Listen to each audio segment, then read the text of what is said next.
What's going on, everybody? Welcome to another episode of the GDP Podcast. I'm Griffin Della Penna. I do apologize that we didn't have an episode last week, and that was one of the things that I mentioned in week one, that there is a lot of flexibility, and some weeks there might be 2 episodes. I had a lot going on this past week, also trying to build this off the ground floor, managing schedules of potential guests, which now I feel like I have a pretty good list of potential guests, and now trying to fill this next couple of weeks, months, and continue to have this podcast have at least 1 episode a week. So certainly be on the lookout for more episodes to come. Here in this week for episode 3, we have Rich Hollenberg on with me, as he has been another great mentor of mine in the sports broadcasting realm. He is currently a play-by-play voice for Big 12 basketball on ESPN, and also the studio host for the Tampa Bay Rays local and regional broadcast. And how I initially got to know him was through something called the Break-In and Breakthrough Sportscasting Training Program, which has been such a huge success since it started 4 years ago. And I was at the beginning of that, towards the beginning few cohorts. So our relationship has certainly blossomed. He has been there for me every step of the way.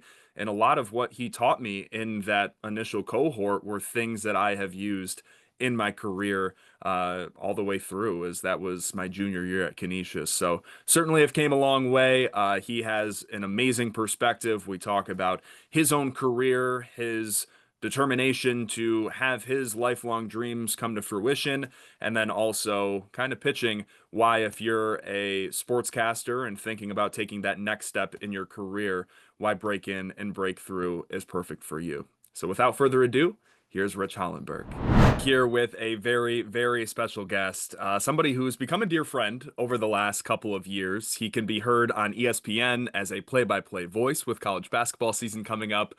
He's an Emmy award-winning studio host for the Tampa Bay Rays, and also the founder of the Break-In and Breakthrough Sportscasting Training Program. Rich Hollenberg, thank you for being here today. GDP, it is my honor and pleasure to be joining you. So we just kind of talked a little bit before.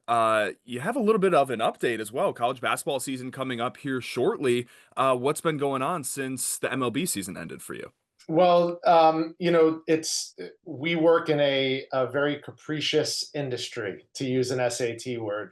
Things change all the time. I'm closing in on 2 decades working with ESPN, and you never know when your number's up.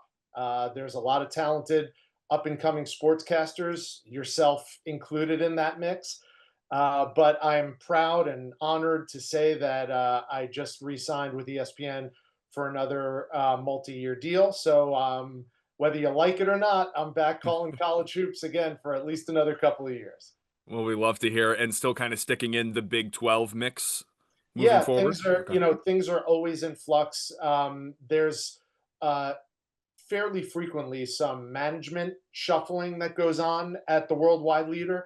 And when new people come on board, they have their own ideas. I've covered the Big 12 for the last decade plus. I would be more than thrilled to stay in there. But sometimes change is good. And you know this as well as anybody, Griffin. One of the things that I try to live by, and I certainly try to practice what I preach, is you got to get comfortable being uncomfortable. And if they ask me, do you want to do some other conferences, or we'd like to try you in another conference? My answer is going to be yes. Bring it on. I love the new challenge. Every year in college basketball is going to be different anyway, with NIL and transfer portal now. Yeah, it's a great place to start. I just wanted to, again, congratulate you on that before we kind of go through your evolution and how you've gotten to this point in your career. So let's go all the way back when this journey really started for you. When did you maybe realize at a younger age that, hey, this is the career that I kind of want to go down? Well, I don't know if career would be the word I would choose, because I was probably very similar to you, Griff. I was so young when I dreamed of becoming a sportscaster. I never thought of it as a career at that point as a 13-year-old. But I realized that I wanted to be connected to sports, and I loved television. And that easy nexus of those two things was to become a sportscaster. And I was very fortunate. I went to a summer camp in the Poconos area in Pennsylvania, and one of my head counselors was directly connected to the Syracuse basketball program. That, coupled with the fact that right down the road in Honesdale, Pennsylvania, was the famous five-star basketball camp, where at that point, all the blue chip prospects coming out of high school would go there, and all the elite college players and coaches would go there to coach and run clinics for those high school blue chippers. And my head counselor, Gary Barnaba, who, has been a long time associate of the Syracuse basketball program, knew that I was a big basketball fan, I was a big sports fan, and he would bring people from Syracuse back to our camp from Five Star to run clinics. And he knew how much I loved TV, and he said, you love Marv Albert and you love Bob Costas. You know what those two dudes have in common? And I said, what? And he said, they both went to Syracuse. And I said, sign me up. And I was a one-track mind as a 13-year-old all the way through high school, with my sights set on one thing and one thing only. And that was going to the same school that at that time my two idols, Bob and Marv, attended. And I was fortunate enough to get that opportunity and that experience. And I guess, as they say, the rest is history after that. So then when you step foot on campus as a freshman, how were you really able to just take that entire experience and make the most of it? Because when you get on campus, as I knew, again, as a grad student, a little bit different scenario, that it's very competitive and you need to kind of start very early, especially as an undergrad, to be able to, when you're a junior and a senior, be able to call games on the radio or TV. So how did you really approach that in your own experience? Yeah, Griffin, I always operated, even at that young, inexperienced age. I knew my parents were investing a significant amount for me to chase a dream, and a dream that not a lot of people get to fulfill or realize. But they said, if this is what you want to do, we back you 100%. And that is the greatest gift that my parents could have ever given me. So I showed up on campus not knowing a thing about what it would take to make it in the business. The only thing I knew was I had zero plan B. I did not have a safety net. Now, sure, I could have changed majors and I could have gone from broadcast journalism and Newhouse to something, in public relations or finance or business, but I operated without a safety net. I said, I'm either going to make this or I am going to crash and burn wildly. And I learned really quickly from day one in my Com 101 class with Professor Mason that I looked around the room and I saw exactly what I was going to need to do to not only make it, but just to survive at Newhouse. And then I started to very slowly, just by osmosis, find out from people talking, oh, there's WAER and there's WJPZ. And at the time it was called UUTV when I was at Syracuse a million years ago. Now it's Citrus TV. And I said, okay, I got to get involved with something. So I pledged a fraternity first semester of my freshman year. So I was swamped with that. But I always promised myself I am going to excel in my Newhouse classes. The other classes might fall by the wayside and suffer a little bit, but I'm always going to make sure that I excel in my Newhouse classes. And I did. And that was my whole focus my freshman year. Then sophomore year came around and I was like, I don't know if I could say this on your podcast, but I was like, it was my oh shit moment. I said, all my Newhouse colleagues are doing other things in addition to excelling in their classes. So how do I stand out? So I immediately signed up for WAER and I immediately got put on that track of wake up at 5 o'clock in the morning, trudge to the studio, rip copy, read it. It doesn't even go on the air. You just get sound checks and older students grade you. And hopefully by the time you're a junior, you get cleared to go on the air in some way, shape, or form. I was way too dumb and way too impatient to deal with that, plus the early mornings, plus the terrible weather. So after one semester, I left WAER with the idea that, hey, I don't really want to be a play-by-play guy anyway. I want to be on SportsCenter. So AER might not be my path. I basically rationalized and justified my laziness.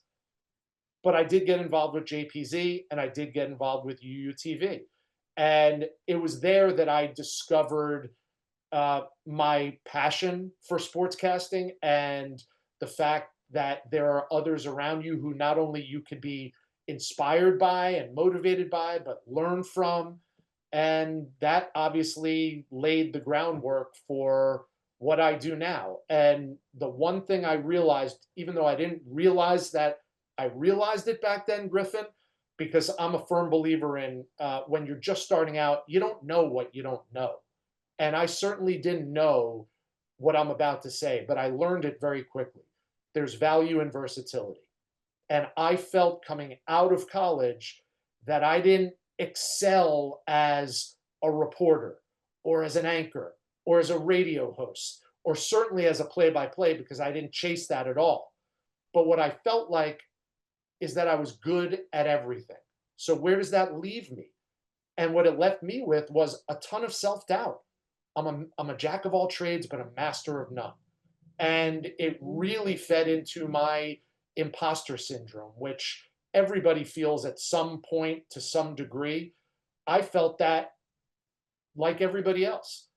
And then I met Al Michaels years later, and Al was the one who told me this, and now I share this with everybody who I speak with. There is value in versatility. If you want to specialize in something, go for it. Focus on it, hone in on it, spend most of your time on it. But now in this day and age, with the bandwidth of sportscasting and broadcasting in general so much wider than it's ever been, it is looked upon as a major benefit if you can do multiple things well. And I felt like I had that skill set coming out of college thanks to Newhouse, but I thought that was going to hurt me and not help me. And what I found out as my career progressed was it was certainly more of an aid than it was a detriment.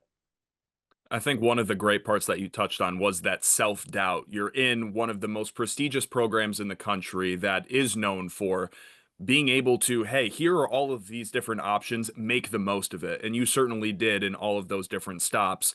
Try to bring me back to, if you can remember, post-graduation, how you were navigating that time with, again, that self-doubt. Am I going to be setting myself up in a good position? And how can I take my career goal and what I'm now about to embark on and try to get to that point? Yeah, it's a great question, Griffin, because this is where we all start to realize if we allow ourselves, we're all swimming in the same pool, right? We all suffer from these same negative emotions, whether it's fear or anxiety or doubt. I group them all into the same thinking process. And when I got out of college, I thought that I was doing everything in my power to move onward and upward in my career. I don't know if you would call it belief, because, like I said, I was riddled with self doubt and hesitation and uncertainty. But I said, I just got to do the blocking and tackling. You have to start somewhere. So there, and this is shows you how old I am. A million years ago, there used to be a book, a broadcasting and cable book, and it almost looked like a phone book. And it listed every single broadcast affiliate television station in the country. And at that point, there were 200, I might be making this number up, but something in the neighborhood of 211 markets. And I, on my typewriter or my word processor, I banged out a form letter and I said, I'm going to send this letter to 100 television stations. And to me, that felt like a ton of work. Like, man, I'm going above and beyond. I'm kicking ass by doing this. So I said, I'm not going to start with 1 to 100 because that's unrealistic. So I started with 101 and went up. And I sent all these letters out, literally like typed them out, licked the envelope, stamped it, sent it off in the US Post Office. and I might have gotten a handful of responses back. And out of that handful of responses, 99.9% of them were, thanks for sending this. We are not interested at the time, but keep in touch or will be in touch if something comes along. And I said, okay, they're not interested in me. Next. And what I know now is the value of networking. I thought I was networking by doing that, but I was really only doing the first step, which is reaching out. The real benefit of networking is not getting in touch, it's staying in touch. So you could learn a lot from those negative responses that are coming your way. I didn't take advantage of a single one of them. I said, oh, fail, move on to the next market. Another fail, move on to the next market. And it wasn't failing. It was just narrowing the field, learning from the mistakes. What can I do better? What should I be doing differently? And then moving on from there armed with that knowledge. Instead, I just started piecing together opportunities. I was moved back home. I was coaching tennis to make some money so I could eventually move out on my own. And then a job. And I was also, in my defense, with all these epic failures that I was exposed to, there was one company that I started working for, and it was called Sports Phone. This again sounds so ancient, like it's from the Stone Age.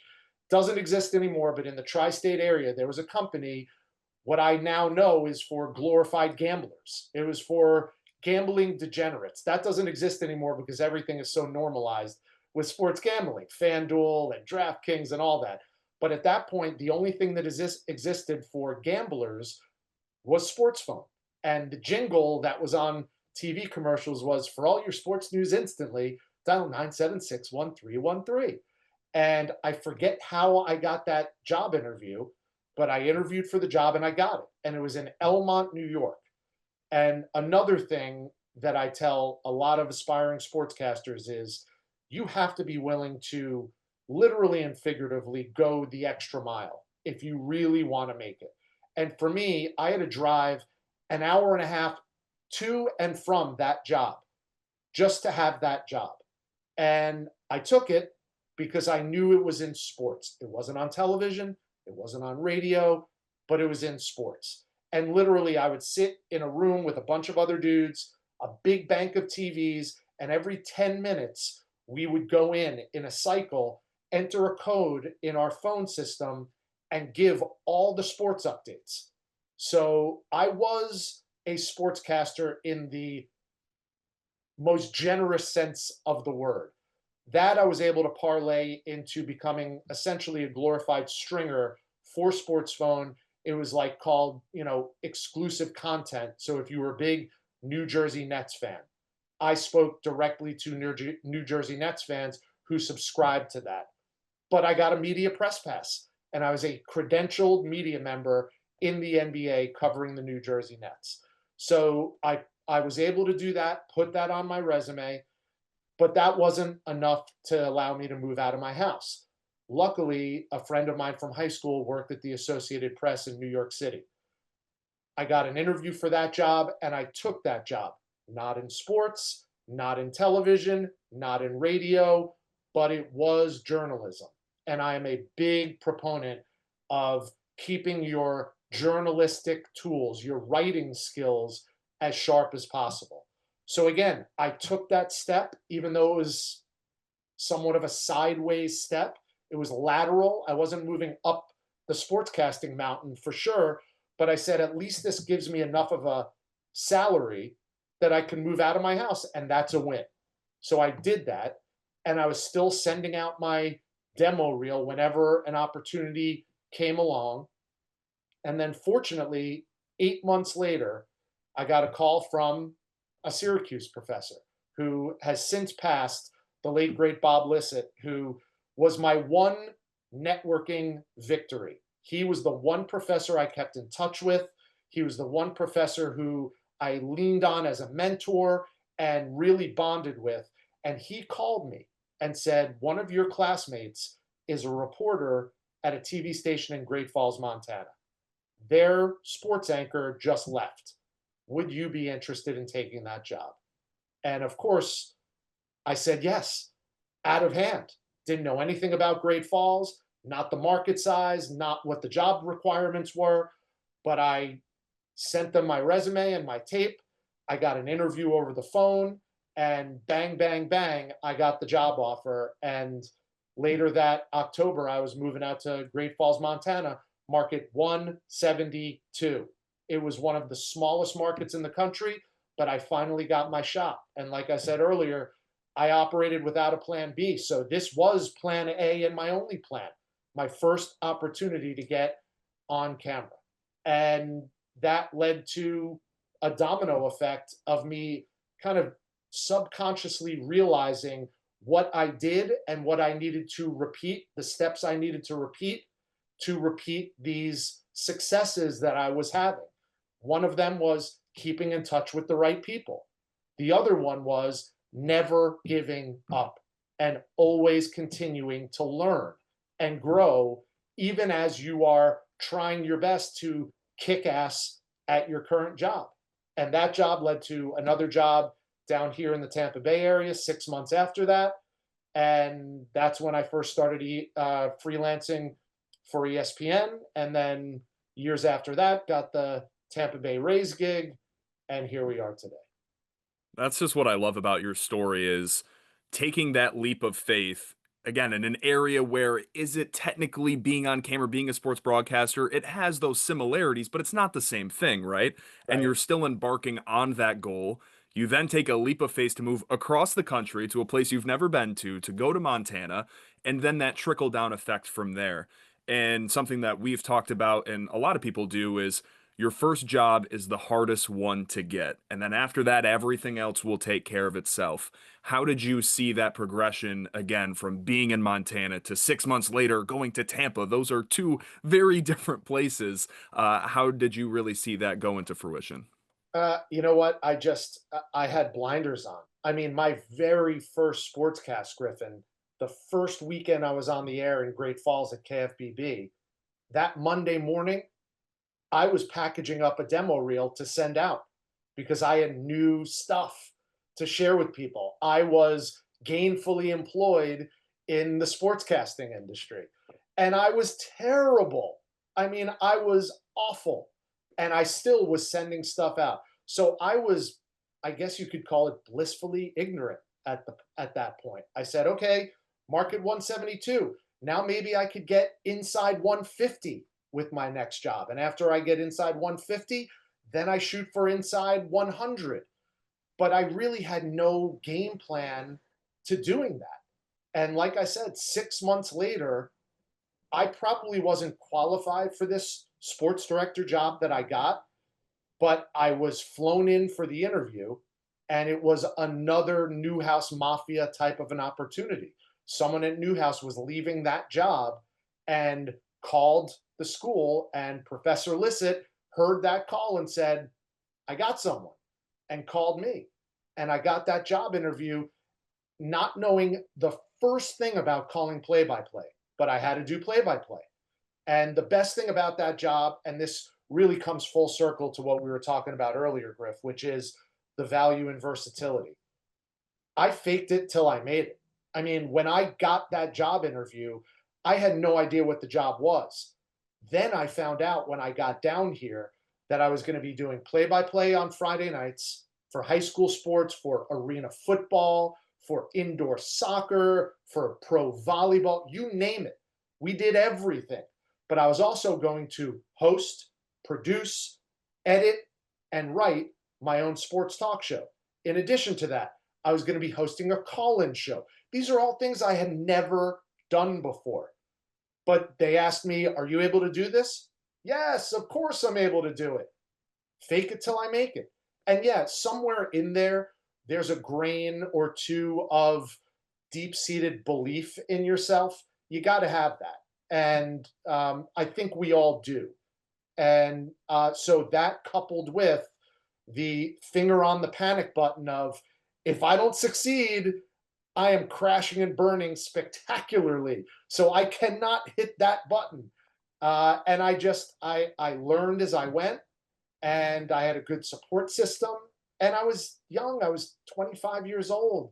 No one was judging me on how successful I was right then. I was good enough at the time, and I got better every time I was on the air, and I got more comfortable every time I was on the air. So, being blissfully ignorant could be just that, blissful, when you really don't know what you don't know. And I learned very quickly that I love doing play by play, and maybe that was something I could pursue because I'd never tried it before.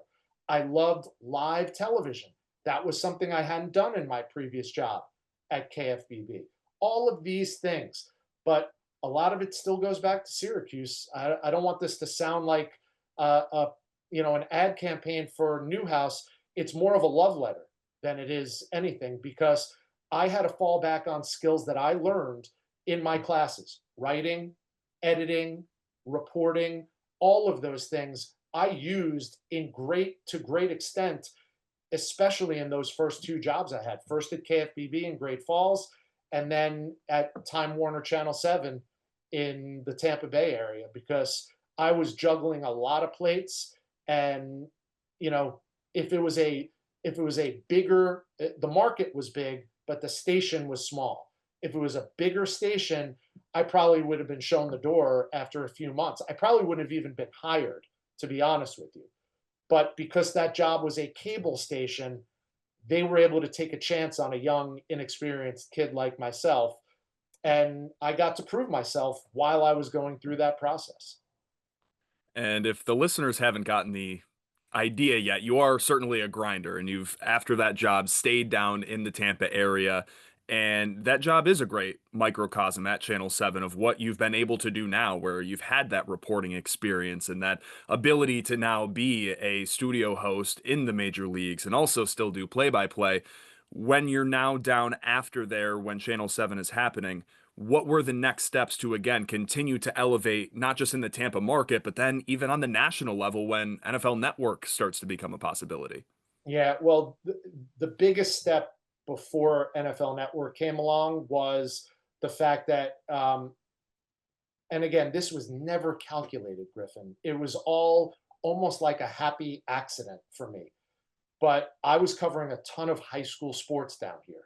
And my favorite show on ESPN, which sadly doesn't exist anymore, was Scholastic Sports America. You're too young to know SSA, but the very first host of Scholastic Sports America, which focused on, they called it the Stars of Tomorrow Today.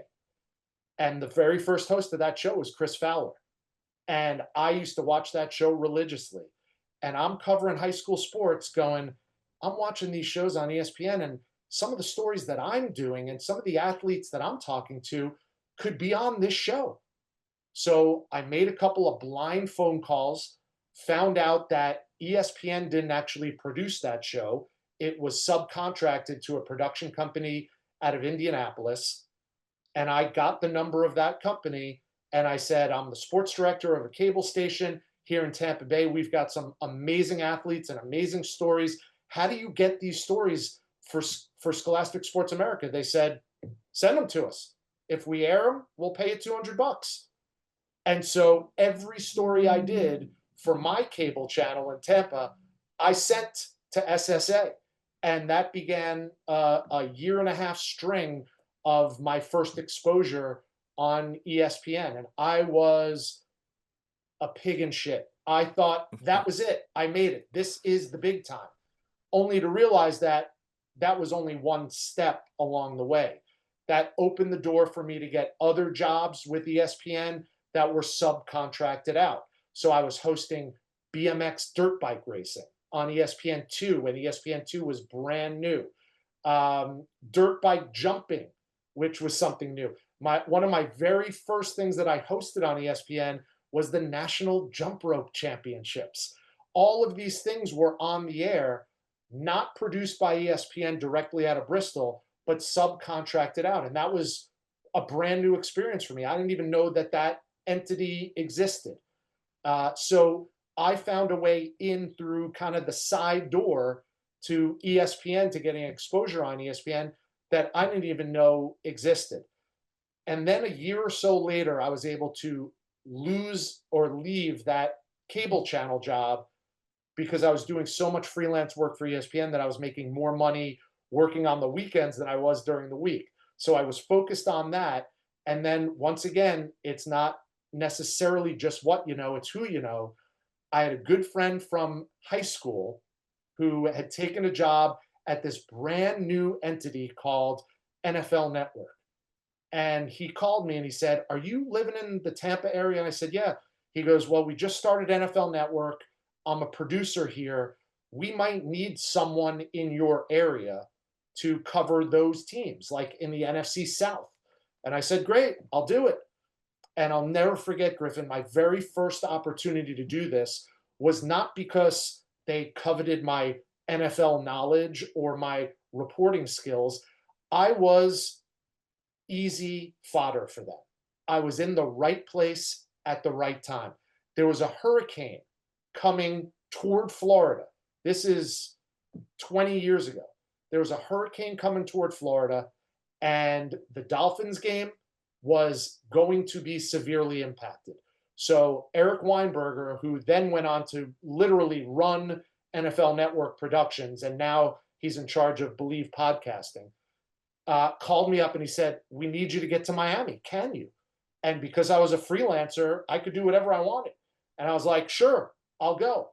And you talk about faking it till you make it. I got on the air. I was doing a stand-up on the field. There was no football to be talked about. It was really all about this hurricane that was bearing down on the Sunshine State.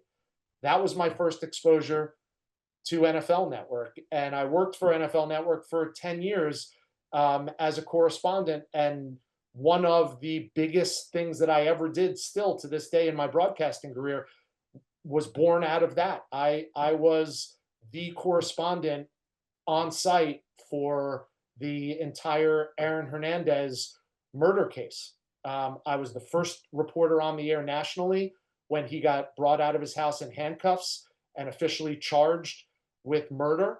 And I followed that case all the way through the court dates in Falls River, Massachusetts. So one thing always leads to the next for me. And as I'm recounting these stories, it makes me realize one of, if not the biggest common thread that ties them all together, is relationships. It's the relationships that you have, the relationships that you build, and the relationships that you maintain that will come back and pay dividends for you. And it certainly has for me. Yeah, and it's great seeing that progression in your own career. And we certainly will be talking about the break in and breakthrough cohort and how that's played a factor in my life in just a minute. But before we get into that, the entire purpose of networking is a large part of that program. Was there maybe a moment that you realized where it clicked for you? Because you mentioned early on in your career where you just didn't really understand it yet. But as you're going through some of these experiences, that wow, if I continue to really garner these relationships and not just use them to my advantage in the moment, but also continue to talk to these people over time, that it's only going to benefit me. Do you remember a time where maybe that light switch kind of switched on for you in terms of networking and relationships? You know what? I think that that flame always flickered, but it was in the back of my mind. I was really wary of people using the term "it's not what you know, it's who you know." And I know I used that in our conversation already. I thought that was always the biggest negative. It was worse than nepotism. It's not what you know, it's who you know. It's like, so what did I go to Newhouse for? What am I working my ass off grinding for if what I know isn't going to get me where I need to be, but it's who I know? That's like a handout. And I didn't want to be, a pity case. I didn't want to be looked at as, someone who got a job because someone said, "Oh, you got to hire that kid because I'm friends with his dad," or something like that. Now I realize I've kind of flipped the meaning of that in my head, and I try to instill this in the up and coming sportscasters who I mentor. it's not what you know, it's who you know, doesn't mean it's a bad thing. It means it's a good thing. You have to have a base of knowledge and talent. But alongside that, you have to also have the relationships. Uh, my parents are so proud of me because they're like, oh, you did this all by yourself. You didn't go into your dad's business and you didn't get any handouts from anybody. But really, no one does it by themselves. I certainly didn't. I've already mentioned a few names: Bob Lissett, Eric Weinberger. I mean, the list goes on and on and on of people who have helped me along the way, pushed me, supported me. I stand on their shoulders. It's an endless list of people who I have leaned on through the years for advice, for consultation, a shoulder to cry on. And my parents are included in that group, but they have nothing to do with sportscasting. Inside the sportscasting world, there are so many people who, in some small degree or some large degree, are responsible for me getting to whatever level of success I've been able to attain. And when I learned that, I was able to embrace that. And that was, you have to humble yourself and not look at it as, oh, people are going to give me the stink eye because I got this job because I was friends with Eric Weinberger. That's the only reason I'm reporting for NFL Network. No, I got the opportunity. The best ability is availability, and I was available. But what did you do with that opportunity? And I kicked ass. At least I did well enough to get another call back and a call back after that and build on top of that. So those are the moments, the phone calls from my professor, taking that phone call from a high school friend years later, and leaving myself open to those opportunities. Just saying yes to all of those opportunities, whether it was lateral, upwards, backwards, sideways, slantways, whatever way it was. I just wanted to keep working, keep pushing that rock up the hill, and eventually I'm going to hit a fulcrum point and it's going to start rolling downhill instead of constantly pushing it uphill for me. And you know what, Griffin? I still don't feel like I'm going downhill yet. I still feel like I am working my ass off to prove myself because, like you said earlier, I'm a grinder. So the idea of networking and its importance has always been in me somewhere, somehow. It just took real examples in my life and my career to make me more aware of how valuable those experiences are. We've continued to see your career progress to where you currently are at, as kind of climb the ladder at ESPN to do play-by-play at the highest level. And then also with your job with the Tampa Bay Rays and being a studio host all season long. And you've, again, been doing this for a long time now. When did maybe that light or flicker during that time begin where you thought, hey, I have this idea to help give back to the next generation of sportscasters? Where did that come from, and why did you decide to go do that when you already have so much going on in your own professional career?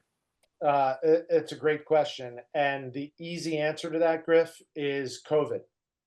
Uh, I'm a huge Bruce Springsteen fan. He very oftentimes in concerts has sung not a song that he wrote, but an old gospel song. And the title of the song is From Small Things, Big Things Come. And I always harken back to that song and those lyrics for what helped the genesis of what is now Breaking and Breakthrough. I was sitting here in my office during COVID doing a whole lot of nothing, which is what we were all doing, no matter how old or young we were at the time. But I had a bunch of college students reaching out to me saying, hey, would you mind looking at my demo reel? Would you mind looking at my resume? Would you mind getting on a phone call so we could talk about the business? And I had nothing but time on my hands. So I was like, sure. And going back years before that, I remember being in a hotel room covering, I believe it was dirt bike racing for ESPN2 at the time. And I was in Louisville, Kentucky. And I was watching College Game Day, which at that point, Coach Lou Holtz was part of.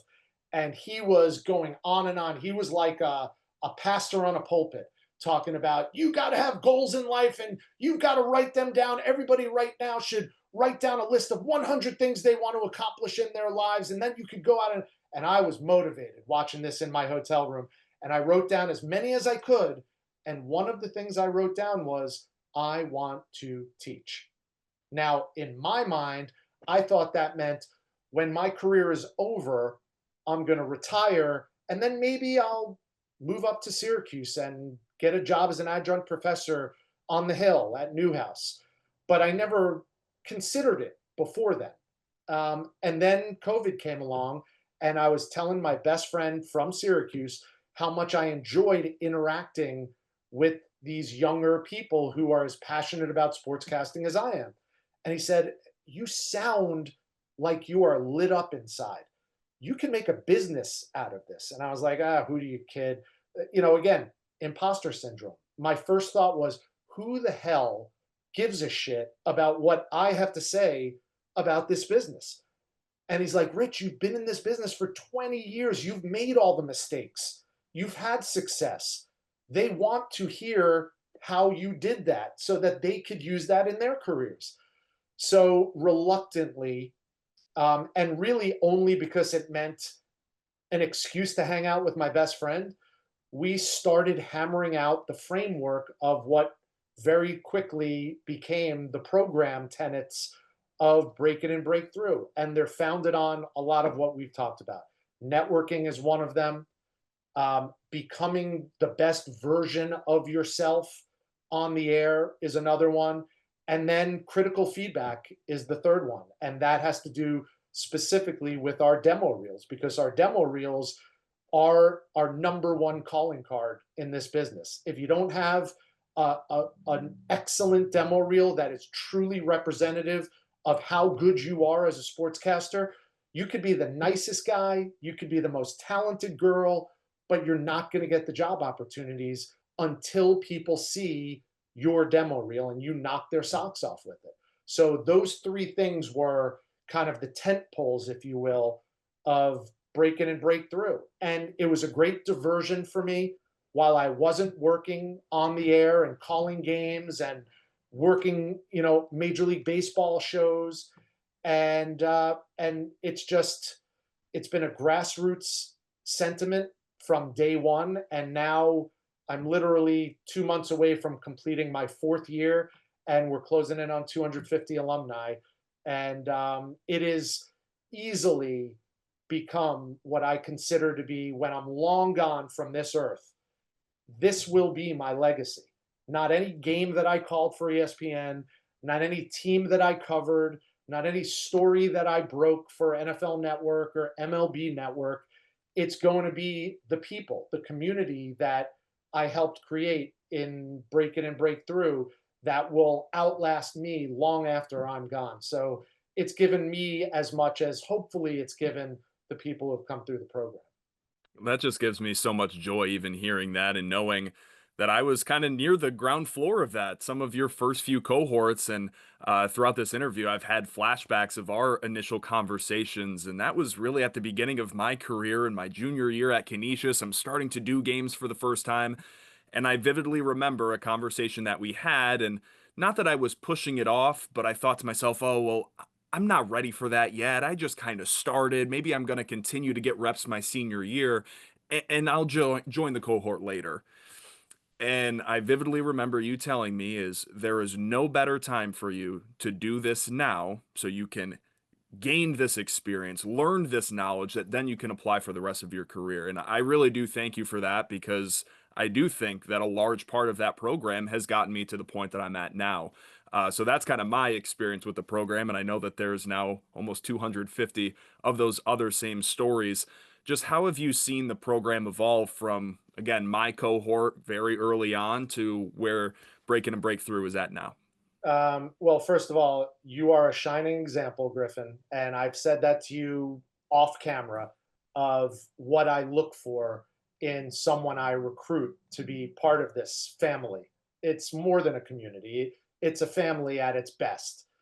And that is, you have to have talent. Like, I'm not going to reach out to you if you're a hack. I'm just being honest. I like to cherry pick. So you have to have a certain modicum of talent. That kind of goes without saying.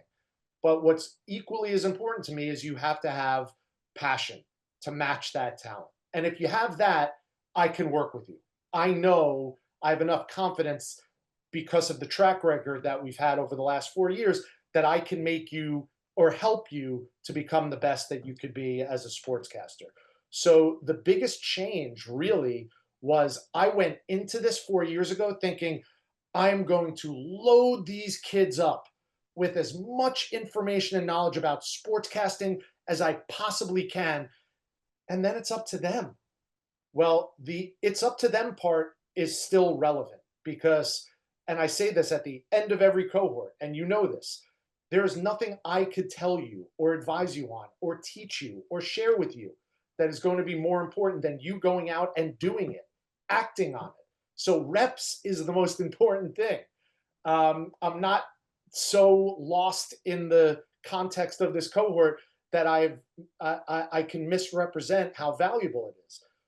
But what I've learned from this community is just as valuable to them as the sportscasting knowledge and advice I could share is the knowledge between the shoulders up here, the mental skills that we all have to deal with on a regular basis, and confidence or lack thereof, fear of failure, uncertainty about your place in not only this industry, but this world.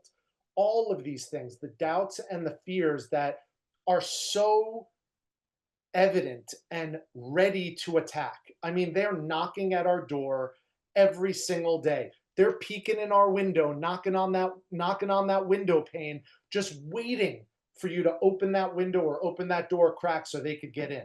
And when they get in, it's really hard to get rid of them. I always liken it to the angel and the devil on your shoulders. And one guy is saying, you can do this. Trust yourself. Go with your gut. Just say yes. And the other one's going, you don't have a prayer. Look at how few people get to do what you're trying to do. Who do you think you are that you're so special that you're going to be able to do this? That's the imposter. That's imposter syndrome. And I suffer from it, and you suffer from it, and everyone suffers from it. So I have learned, and I continue to learn, how to advise people on how to mitigate all that, because all of it's noise and it all comes from within. So you can teach yourself and you can be coached on how to maybe not eliminate it. Maybe that would be too much of an ask, but you can certainly minimize it and marginalize it and mitigate it. I love my alliteration, so that it is not a profound impact on your career and your life. And so in some ways, I've gone down a path that most people would think is gobbledygook. You know, Tony Robbins and Mel Robbins and all of those people, Gary Vee. I'm not likening myself to those people, but I am a student of those people now, just like I'm a student of sportscasting. As a matter of fact, and I shared this with you once, but there's a book that I'm reading or I read called The Confident Mind. This is the kind of literature that I'm into as much as Holding Court by Dick Vitale. These are the books that I keep right at my arm's length so that when I have another flight to take, I look around, I say, if I don't have a new book, I could always reach for one of these.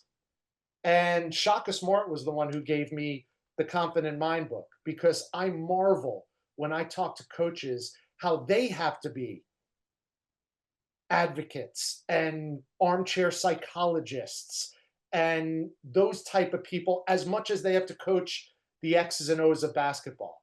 So I liken myself to those guys, or at least I aspire to be like the Shaka Smarts of the world. I want to be your sportscasting coach, but I also want to be your mentor in life. And that's the biggest shift over the last 4 years. It started as hyper focused on sportscasting, but very quickly morphed into this balance of sportscasting and what the mental skills are needed to succeed in this business.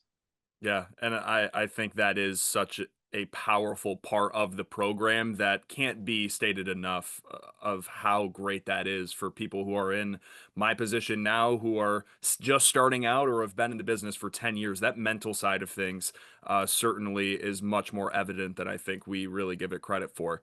As we wrap up here, I know that this Breaking and Breakthrough, it's your baby. 250 alums coming up here shortly. How much joy does it give you to see people now 4 years out from those initial first few cohorts take what you have taught them and apply it into their own careers and see their career continue to progress? What type of gratification, joy, what does that provide you? Well, it gives me exactly what I spoke into the world for myself when I went through COVID, which is when the Break In and Breakthrough genesis was. And that is continually exercising and practicing an attitude of gratitude. I realized back then as a sportscaster, gosh, I bitch and moan a lot behind the scenes about not getting the games I want, not making the money that I want, not having the opportunities that I want. When really what I should be doing is taking a step back and saying, my gosh, I am so thankful that I get to do this for a living. Again, you've probably heard this before. I'm not the first one to say it, but changing one word changes everything. And that word is change it from have to get to. Ernie Johnson says this in almost every speech that he gives. It's not I have to go to work, it's I get to go to work. And COVID really opened my eyes to that. When I was sitting here wondering, am I ever going to call a basketball game again the way that I got used to doing it? Am I ever going to be in a stadium again hosting a show for the Tampa Bay Rays like I had gotten used to doing? And luckily, we're back to that point. But at that point, I realized an attitude of gratitude will win the day, always. So that's the biggest takeaway for me. I continuously now get fed all this feedback from people like yourself and the 200 plus people who've come through the program, whether it's a quick text saying, hey, Rich, just wanted to let you know I just got this opportunity, hashtag count the wins. Or I see a post on social media of someone getting a new job or starting a next level of education like you did at Syracuse and getting your master's degree, and all of these things that are humongous wins. And sometimes you don't even know how big they are when you're in the weeds, because we're all in the weeds. But for me, being on the other side of that and bearing witness to that, it's the most gratifying thing in the world. I I don't want to overstate it, but I have 3 children, and I get the same type of gratification out of those interactions as I do watching my children succeed. Because the old adage of you get out of it what you put into it. And I put my heart and soul into this program, into building this community. And it didn't take long, and it continuously comes back to me that what I'm doing counts and is meaningful, even if it was only to one or a handful of people, let alone hundreds of people. So gratification is an understatement. It's the one gratitude is the one word that I would use over and over and over again to describe break in and breakthrough, as well as the career that I've had to this point. Well, Rich, I'm certainly grateful for you, not just being here today, but the impact that you've had on my life and my sportscasting journey. So, again, we're looking forward to seeing you this upcoming basketball season, all the amazing things that you have coming up with Breaking and Breakthrough, and we'll certainly be in touch. Griffin, you're the best. Thanks for having me. All right, everybody. Thank you for listening to this episode. I know it was a little bit on the longer side, but we just had such a great conversation that I had to run the entire thing through. Be on the lookout for more content in the coming days and weeks to follow. I have some pretty cool things coming up here in the pipeline on the GDP podcast. So thank you for listening, and we'll talk to you soon.